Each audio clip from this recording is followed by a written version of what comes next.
आज के इस वीडियो में हम लोग बात करेंगे गणित की कॉपी कैसे लिखें, लिखने का सही क्रम क्या होता है जिससे आपके बोर्ड एग्जाम में नंबर ना कटे। वो चीजें भी बताऊंगा कि भैया किस प्रकार से कॉपी लिखना है कि आप बोर्ड एग्जाम में 95, 96, 97, 98 और यहां तक कि आप 99 और 100 आउट ऑफ 100 भी स्कोर कर सकते हो। जो ये कॉपी आप यहाँ पे देख रहे हो, ये एक ऐसे बच्चे की कॉपी है जिसने बोर्ड एग्जाम में 97 मार्क्स गेन किए हैं। कि जो गलती आपको नहीं करनी है। अब ये गलती इन्होंने क्या की है जरा ध्यान से देखो। अब यहाँ पर अच्छाई बताऊंगा मैं। टीचर एक कॉपी को चेक करता है ना, वो एक नजर में बता देगा देख करके कि भाई इसने यहाँ पर मिस्टेक की है।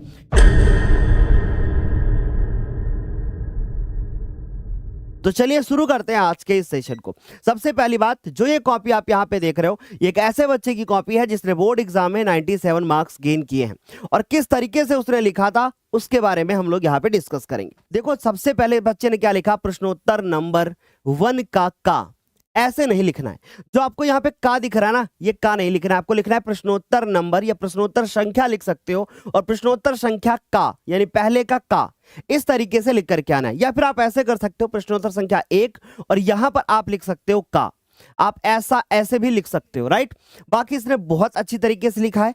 एक गलती जो इसके नंबर्स को काट सकती थी, वो गलती क्या है कि भैया इसने बराबर के नीचे यहां तो बराबर लगाया, लेकिन यहां पर इसके बराबर के नीचे सही से बराबर नहीं लगा हुआ है। जैसे यहां पर भी बराबर के नीचे सही से बराबर नहीं लिखा हुआ है ना। तो भैया बराबर के नीचे सही से बराबर लगाना है। वैसे नंबर इन सब चीजों के कटते नहीं है, लेकिन कॉपी देखने में बड़ी अच्छी लगती है यदि आप बराबर के नीचे बराबर लगा रहे हैं।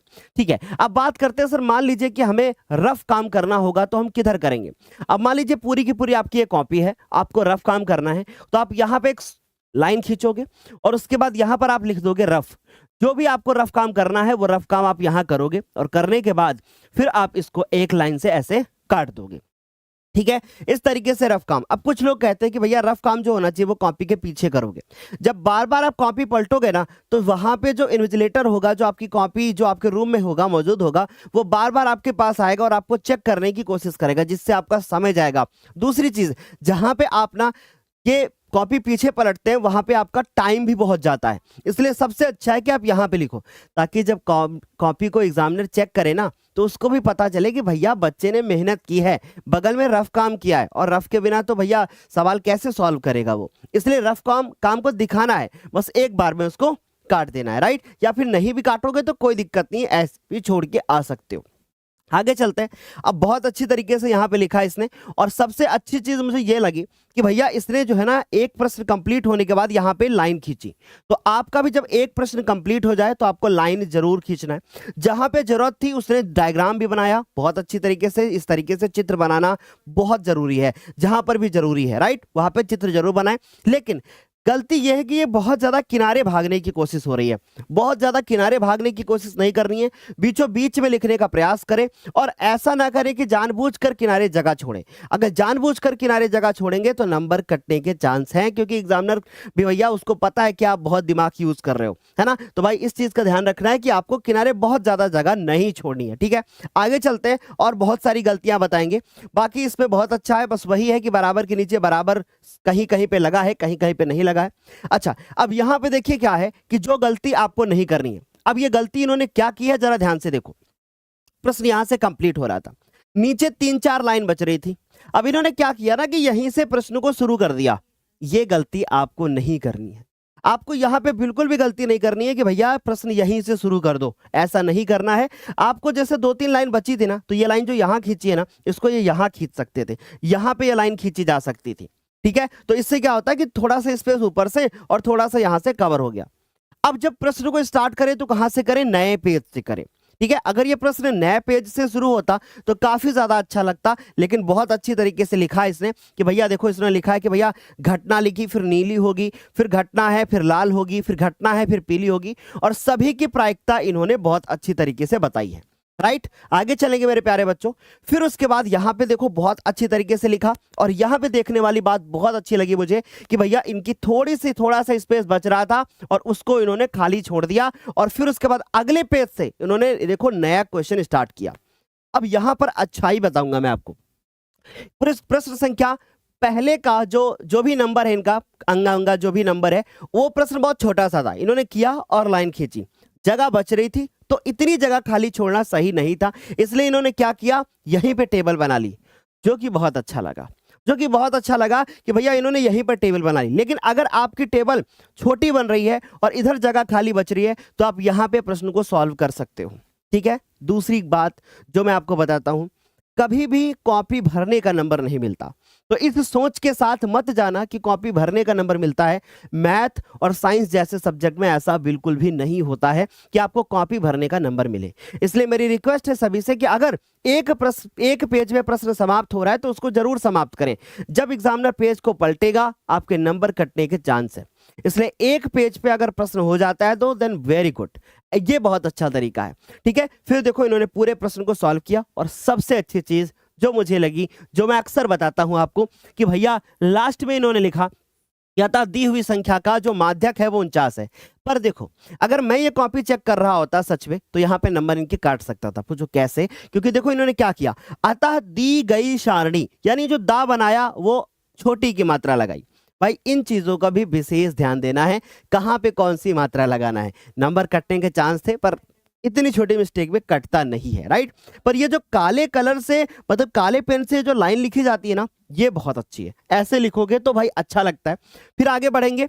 अब देखिए यहाँ पे ना कुछ अच्छाइयां भी हैं और कुछ गलतियां भी हुई हैं। देखो ध्यान से कि भैया प्रश्नोत्तर संख्या इन्होंने डाल दिया, बहुत अच्छा लिखा। फिर उसके बाद यहाँ पे इन्होंने हल लिखा, बहुत अच्छा लिखा। हल के बाद इन्होंने एलएचएस लिखा और जो इनका एलएचएस था वो एलएचएस इन्होंने उतारा, बहुत अच्छा, यहां तक तो सब कुछ ठीक था। लेकिन जब एलएचएस उतारने के बाद जब इसको इन्होंने सॉल्व करना स्टार्ट किया तो ये थोड़ा सा इधर भाग गए। अगर ये थोड़ा सा बराबर से लिखते तो ज्यादा बेहतर होगा। और अगली बात कि यहां पे इन्होंने बराबर का चिन्ह जो है ना वो नहीं लगाया। अगर बराबर का चिन्ह लगाते तो ये भाई और देखने में अच्छा लगता, और बराबर के नीचे बराबर लगाते, देन लास्ट में आते और फिर उसके बाद इसको प्रूफ करके लिख देते कि यस भाई इति सिद्धम, या फिर ये प्रूफ हो गया, तो ये ज्यादा बेहतर होता, ठीक है। दूसरी चीज, जब आप एलएचएस लिखोगे तो उसके बाद बराबर का चिन्ह नहीं लगता है, बराबर का चिन्ह अगली लाइन में लगता है। और एलएचएस लिखोगे तो ऐसा नहीं डायरेक्ट वहीं से सॉल्व करना स्टार्ट करोगे, जो भी एलएचएस होगा वो उतार करके लिखोगे। ये बहुत अच्छा लगा कि यहाँ पे इन्होंने इस तरीके से किया। लेकिन ये कमी है कि इन्होंने बराबर के नीचे बराबर नहीं लगाया। पहली बात तो बराबर लगाया ही नहीं, तो पता कहां से चलेगा कि भैया कौन सी लाइन किधर से। और ये बहुत ज्यादा पास पास लिखा हुआ है, थोड़ा सा दूर लिखे और उसके बाद हो सके तो बराबर का चिन्ह जरूर लगाएं। ये बहुत ही ज्यादा पास हो गया, तो इतनी ज्यादा पास लिखने की आवश्यकता बिल्कुल भी नहीं है। अब मैं आपको एक बात बताता हूं, आज आपको गणित की कॉपी लिखने का एकदम सही तरीका कि ये वाली गलती बिल्कुल भी करनी ही नहीं है, तो इस गलती के नंबर कट जाते हैं, ये बात हमेशा याद रखना, ठीक है। चलिए आगे चलते हैं बच्चों। लास्ट में इन्होंने ये प्रूफ कर दिया। फिर जब इन्होंने आरएचएस उठाया, यहां पर भी वही गलती है कि बराबर के नीचे बराबर का चिन्ह नहीं लगाया। अच्छा, लास्ट में इन्होंने लिख दिया कि एलएचएस बराबर आरएचएस, बहुत अच्छा लगा कि इन्होंने एलएचएस बराबर आरएचएस लिखा। फिर उसके बाद बात करते हैं प्रश्नोत्तर नंबर, ये आपको दूसरे का जो खा नंबर है, बहुत अच्छा लगा। फिर इन्होंने जगह बची थी तो बहुत अच्छे से लिखा कि समीकरण 1 को a से गुणा तथा 2 को b से गुणा करने पर, बहुत अच्छे तरीके से लिखा गया। फिर उसके बाद ये लिखते हुए यहां पर आए और यहां पर ये कंप्लीट हुआ। अब मैं आपको एक बात बताता हूं, बहुत ध्यान से सुनना। ये वही बच्चा है जिसके बोर्ड एग्जाम में 97 मार्क्स हैं और ये झिलमिल प्रजापति की कॉपी है। वो हमारे घर के बहुत पास में रहती हैं। उनका जब ये कॉपी जब उन्होंने मुझे बोर्ड पेपर से पहले लिख करके दी थी तो सेम गलतियां मैंने उनको बताई थी कि ये गलतियां नहीं करनी है।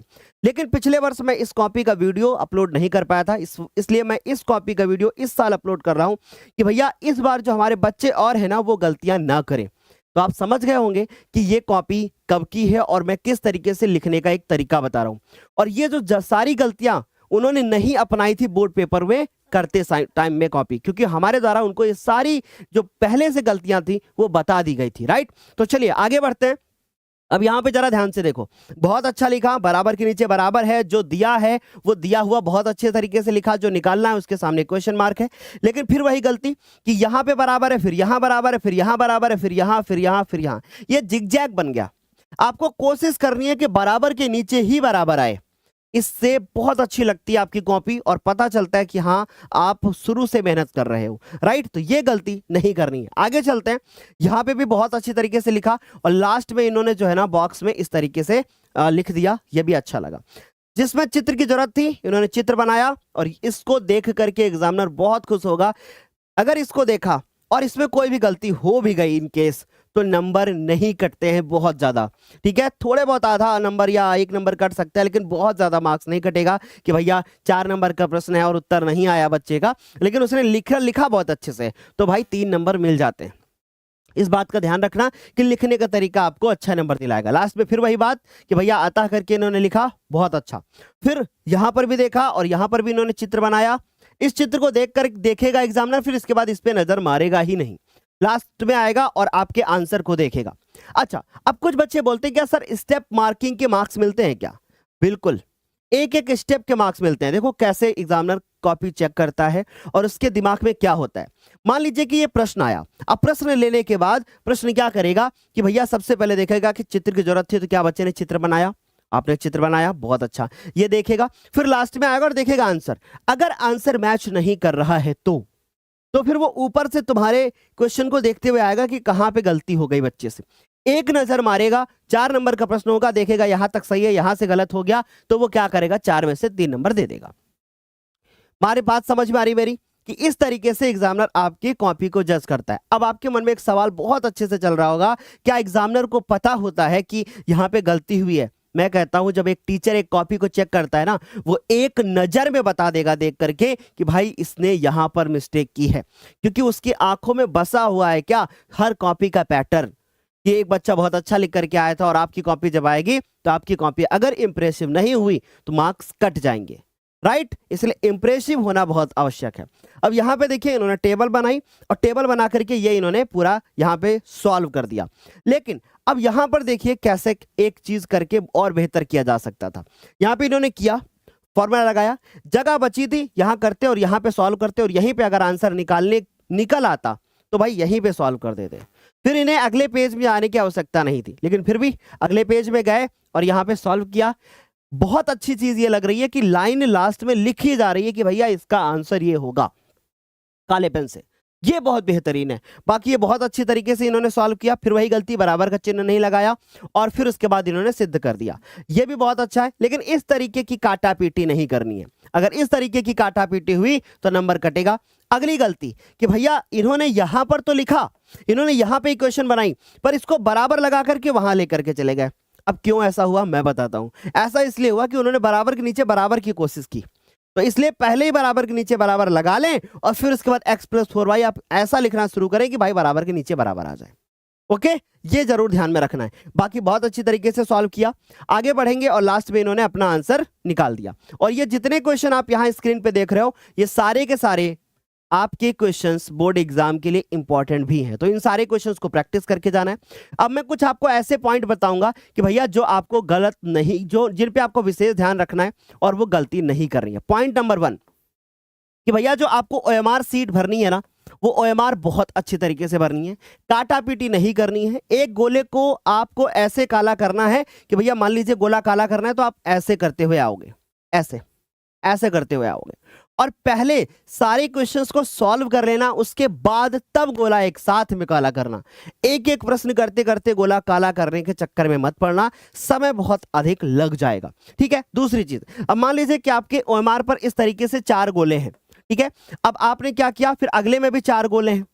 अब आपके पास पेपर है, आपने इस तरीके से पेपर लिया और पेपर लेने के बाद आप देख रहे हो कि भैया इसका ये वाला आंसर सही था।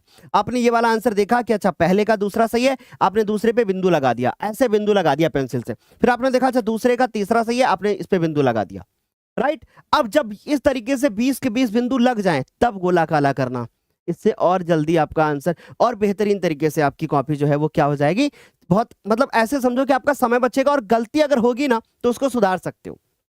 क्यों? क्योंकि मान लीजिए 20 के 20 भर दिया, फिर एक बार आपने चेक कर लिया, फिर गोला काला किया। इससे क्या होगा कि अगर इन केस कहीं दूसरे का आपने तीसरे में भर दिया तो आप वापस से उसको सही कर सकते हो, फिर इसको मिटाना नहीं पड़ेगा, बल्कि आप फिर इसको गोला ये वाला काला कर सकते हो। इतना बिंदु छोटा सा माना नहीं जाएगा, राइट, वो आपका डार्क वाला ही माना जाएगा। तो ये होगा आपके कॉपी में OMR भरने का सही तरीका। दूसरी चीज अगर बच्चों हम लोग बात करें कि OMR तो भर लिया, अब मैंने आपको बताया कि रफ काम आपको साइड में करना है, यानी जो भी आपको रफ काम करना है वो कहां पर करना है, साइड में करना है। इस चीज का ध्यान रखना है। अगली चीज कि जब आप प्रश्न सॉल्व हो जाए तो नीचे अतः इसका आंसर ये होगा, इस तीसरे पॉइंट पे ध्यान रखना है। फिर उसके बाद चौथा पॉइंट ये होगा कि भैया बराबर के नीचे बराबर लगाना है। आपको इधर उधर नहीं करना है, बराबर के नीचे बराबर लगाना है। फिर उसके बाद आपको जो पेन यूज करना है मैथ में, अगर हो सके तो डॉट पेन का यूज करना, जेल पेन का यूज मत करना, राइट। ये मेरी एक एडवाइस है, बाकी इट्स योर मतलब योर चॉइस कि भैया आप क्या करते हो उसमें, ठीक है। तो आज के लिए फिर इतना ही रखते हैं। इस प्रकार क्या आप चाहते हैं कि भैया साइंस की कॉपी में भी सर गलतियां बता दो जिससे हमारे मार्क्स ना कटें? इस तरीके के और वीडियो के लिए ज्ञानोदय के गुरुजी को सब्सक्राइब करना मत भूलना। मिलते हैं अगले वीडियो में, तब तक के लिए bye, take care, thank you so much.